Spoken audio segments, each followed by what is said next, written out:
O que foi, jovens curiosos?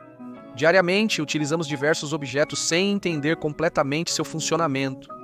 Desde um piano até o mecanismo do vaso sanitário, podemos investigar o funcionamento de tudo. Essas são 10 coisas que você não sabia como funcionam. Um piano. O piano é talvez um dos instrumentos mais importantes de toda a história. E se olharmos para o seu funcionamento, encontramos o seguinte. Externamente, há 88 teclas, 52 brancas e 36 pretas, enquanto por dentro encontramos centenas de cordas presas a uma grande estrutura de aço, responsável por suportar uma tensão altíssima constantemente. Quando o pianista pressiona uma tecla, um martelo atinge as cordas dentro do piano. Assim como as cordas de um violão, essas cordas vibram e produzem um som. Mas mesmo assim, o som seria mínimo, por isso é necessário o tampo harmônico. Uma madeira na base do piano que, como uma membrana em um alto-falante, vibra e amplifica o som. E se você já se perguntou sobre o formato do piano? Bem, isso acontece porque as cordas não são todas iguais. As teclas graves têm cordas mais longas e grossas, enquanto as agudas possuem cordas mais curtas e finas. Por fim, nos pedais do piano, localizados na parte inferior, encontramos o pedal de sustentação, por exemplo. Esse pedal levanta o abafador, permitindo que a corda vibre por mais tempo, produzindo um som prolongado. Há também o pedal de surdina, que coloca um tecido entre os martelos e as cordas, produzindo um som mais baixo. Assim, podemos encontrar diferentes tipos de pedais. DOS Taser. Nem todos têm boas intenções neste mundo populoso. Por isso, precisamos de serviços como a polícia para manter a ordem. Para que a polícia possa nos defender, ela precisa de certos elementos, como a pistola Taser. Mas você sabia como ela funciona? A pistola Taser tem uma bateria localizada no seu cabo, que é responsável por fornecer energia para a nossa arma. Quando o policial ou quem quer que esteja usando a arma puxa o gatilho, essa bateria descarrega sobre o projétil, ativando uma cápsula de ar comprimido em seu interior, lançando 2 dardos em direção à vítima. Cada projétil ou carga colocada na arma possui esses 2 dardos, que estão conectados por um fio aos pontos de corrente da pistola Taser. Ao disparar, eles voam, e ao se inserirem na pele da pessoa, realizam a descarga da arma. Uma descarga de cerca de 50.000 volts, que provoca uma paralisia muscular imediata, deixando a pessoa completamente imóvel. Como mostrado no vídeo, ao tocar a pele, os músculos do corpo inteiro se contraem instantaneamente. Ah, sim. E se você estava se perguntando sobre aqueles papeizinhos que parecem confete de festa? Neles está o número de série da carga, para saber quem a utilizou após algum evento. 3 bolinhos. Ao observar uma pista padrão, encontramos o seguinte funcionamento. Quando o jogador lança a bola pesada na pista, ela rola até se aproximar dos pinos, passando por um laser infravermelho. É aí que tudo começa a funcionar. Com esse laser, a máquina é ativada e isso inicia o trabalho. Após passar pelo sensor, a bola derruba alguns pinos ou passa de lado se não formos habilidosos o suficiente. Nesse instante, uma barreira desce para proteger os pinos de outras bolas. Simultaneamente, um scanner fotografa os pinos derrubados, calculando a pontuação e identificando quais pinos devem ser reposicionados. Agora sim, uma vez que os pinos em pé foram levantados, a barreira lança para trás os possíveis pinos que tenham ficado caídos. Em seguida, os pinos anteriores são reposicionados para a segunda jogada. Enquanto isso acontece, na parte de trás há uma esteira por onde passam os pinos e a bola. E enquanto os pinos vão para trás, a bola é direcionada para o lado, onde ela é colocada em um trilho para que, pela força da gravidade, acabe em nossas mãos. Por fim, os pinos sobem por uma esteira e são depositados em uma máquina. Após o segundo arremesso, os 10 pinos são recolocados no lugar, prontos para outra rodada. Isso é realmente curioso, amigo. 4. Granada. Após assistir muitos filmes de guerra, percebemos que as granadas têm um papel crucial na linha de frente. Mas você sabe como elas funcionam? O funcionamento é bem simples. A granada mostrada é de fragmentação, assim chamada por espalhar estilhaços em todas as direções ao explodir. Os estilhaços são a camada externa da granada que se despedaça e voa em pedaços em todas as direções. Mas bem, antes de explodir, precisamos saber que ela possui certas partes ou componentes. Primeiro, encontramos uma arruela e uma alavanca de segurança por fora. Depois, por dentro, temos uma mola com um percussor preso pela arruela, um estopim que será aceso e chegará até o detonador para a explosão. Então, o funcionamento é o seguinte: o soldado que estiver com a granada na mão vai retirar a arruela de segurança, o que libera o percussor. Nesse momento, tudo vai depender de quando a alavanca de segurança for solta.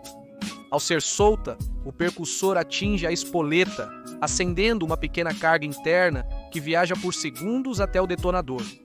Quando o fogo atinge essa parte, o detonador explode, incendiando a pólvora ao lado e causando a explosão final.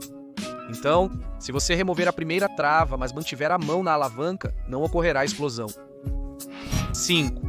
O vaso sanitário é um objeto muito comum que usamos diariamente. Mas você sabia que por trás de um mecanismo tão simples se esconde um prodígio da física? Sob a estrutura de cerâmica, há um cano em forma de S chamado sifão, que é a chave para todo o funcionamento. A função do sifão é simples.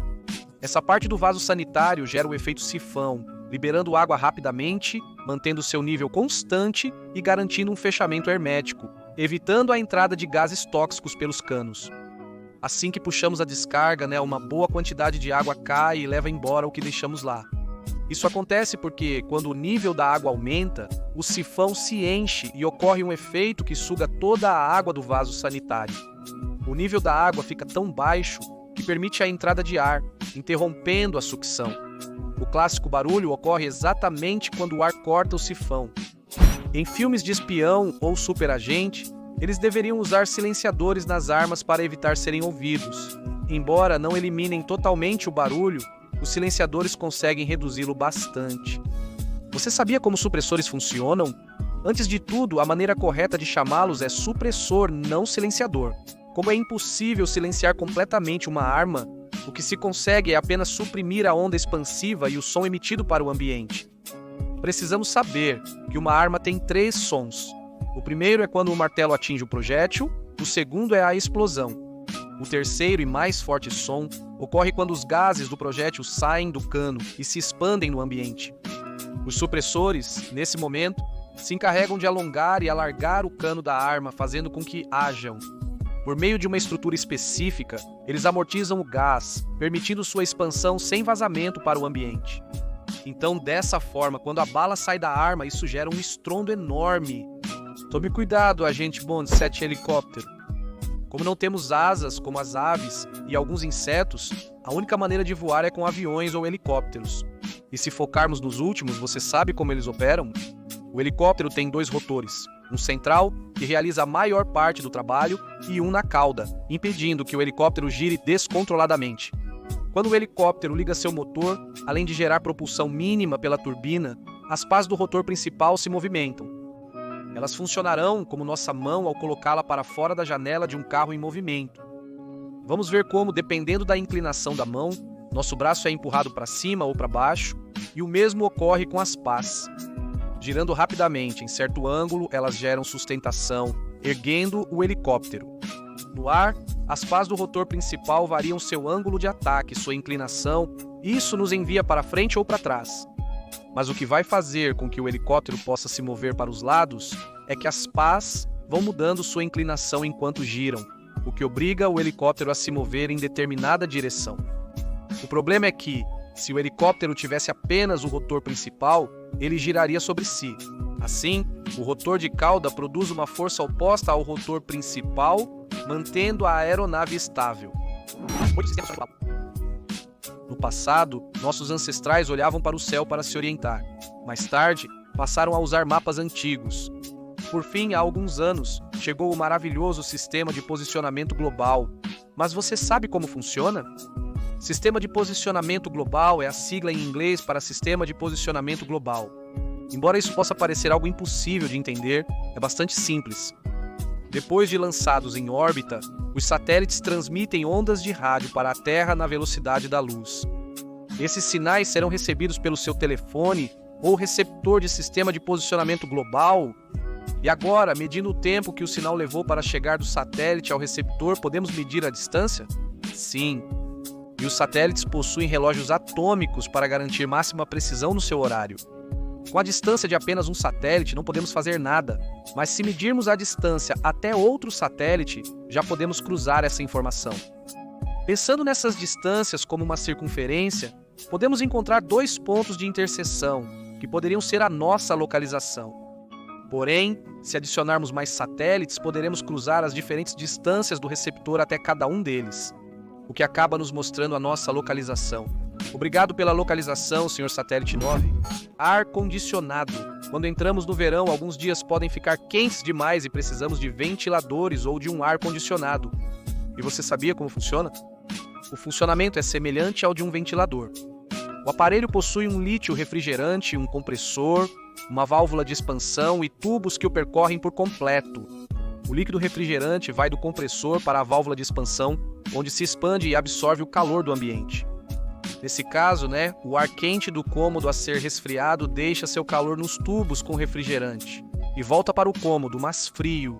Nesse momento, o ar quente segue seu caminho pelos tubos até o exterior, onde volta a ser exposto ao ar. Mas nesse caso, o ar está mais frio, então acaba liberando calor para fora. 10. Represa hidrelétrica. Tenho certeza de que você já viu alguma represa, seja na vida real ou através de algum filme ou série. Mas você sabia como ela funciona? O funcionamento é simples. Após construir uma grande represa, a água de um rio é captada e mantida no reservatório. Uma vez lá, a água é forçada a descer por tubulações com uma grande inclinação sobre turbinas. Com a força da água, as turbinas se movem, fazendo com que bobinas elétricas gerem eletricidade. Finalmente, a água que já passou pelas turbinas segue seu caminho e é enviada para algum rio ou para algum canal de água. Antes de ir, um abraço para Agus Martinez. Depois, outro abraço para Juan Sebastián Paz, outro abraço para Jason e um grande abraço para Gemael Quimé. E por último, um abraço para o Papo Crack, outro abraço para Léo e o último abraço vai para o Crack King Dragon.